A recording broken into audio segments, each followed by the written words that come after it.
Does your toothpaste make you cough?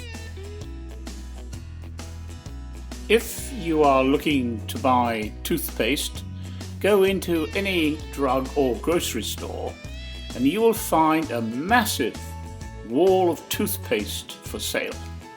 Each and every one claiming to whiten or sensitize your teeth better than the others. Buy one, get one free, etc., etc. is what you will find.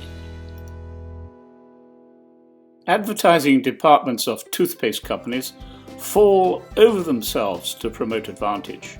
We get full repair, optic white, full protection, advanced deep clean. Who knows what all this means?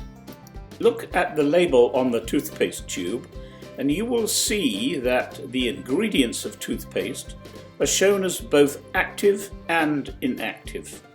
Amongst the active ingredients are fluorides of one sort or another. The amount is mostly 1/4% of the ingredient. Fluoride, of course, helps prevent getting cavities. In the inactive ingredients are various fillers and silica to help with polishing teeth.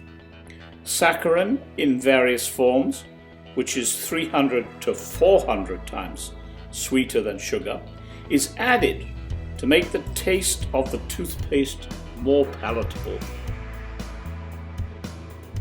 Here we have a toothpaste we're not supposed to use longer than 4 weeks.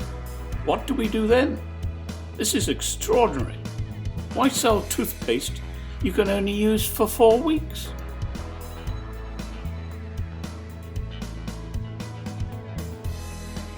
It is recommended you spend 2 minutes each time you clean your teeth, and also clean after each meal. This adds up to you spending 1.5 days out of each year cleaning your teeth. Good luck with the coughing.